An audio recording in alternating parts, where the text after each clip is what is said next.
I told her I felt like I was at a point in my life where I didn't necessarily feel in control of my actions.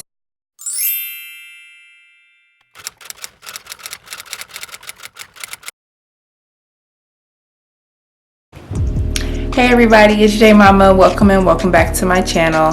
I really want to discuss intentionality today, and this is something that I was going to wait to post until closer to the end of the year, when people start making their vision board, setting their intentions for the new year, for 2020. But it's really been on my heart, it's really been on my mind, and I really want to get this out as soon as possible. And it comes from a therapy session that I had last week, and we were really talking about being intentional. I told her I felt like I was at a point in my life where I didn't necessarily feel in control of my actions, and well, that's not accurate. I felt as if I was, my strings were being pulled, almost like I was a puppet. I was doing what others expected of me and what others wanted me to do, or in some aspects I felt like the decisions I was making weren't entirely what I wanted to do, and I was somewhat shifting the blame and not taking complete and total responsibility for my actions. I said I needed to do some soul searching. And she said, okay. And this is one thing that I really like about her. She'll say, okay, and then she'll gradually and slowly slide stuff in there to really change my way of thinking. So I said, I need to do some soul searching. And she said, okay. She said, well, what is your soul? And so I told her. And she said, so your soul is a part of you, correct? And I said, well, yeah. And she said, well, then you don't need to go searching for it. You know what it is. You know where it is. She said, it is you. It is of you. And I was like, okay, yeah, I guess that's right. That makes a lot of sense. And throughout our whole conversation, she really had me outline what it is that I wanted to do, because I know where my soul is. I know where it is and what it's doing. So what do I really mean?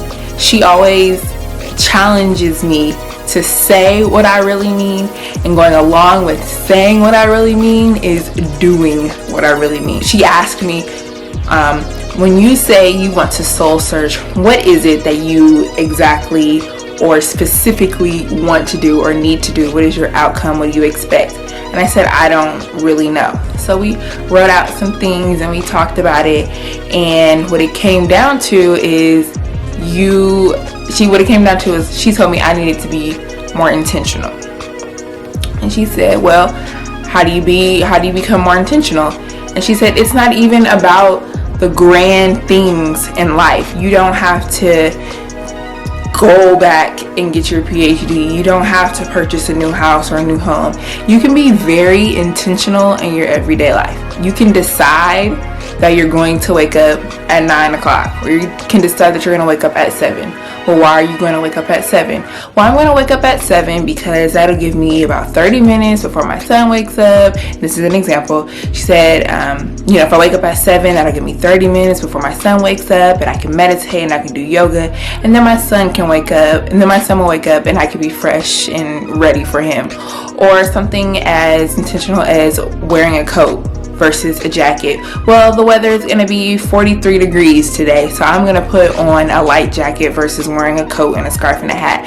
So we can be very intentional in our lives and make tiny decisions. And going along with making those tiny decisions, shout out to Stacy Flowers, because I got that phrase, that terminology from her.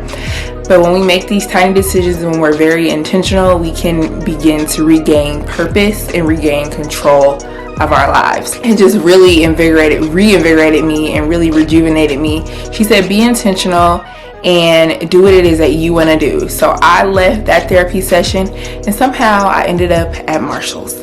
I have been wanting to really decorate and redecorate my house, so I made the decision to leave therapy, go to Marshall's, and I bought some really cute picture frames, and I'll have to show you what I did with the picture frames. We have stairs in this house, so I put pictures going up my stairs on that wall, next to my stairs. A little bit of a tangent, but I was very intentional about what I went in to Marshall's to purchase. I did not buy anything extra. I bought the colors and the materials and textures that I wanted, and I was very intentional about that. So that's what I wanted to share with you today. Being intentional is not making these really grand gestures, but being specific and knowing what you want to do and why you want to do it.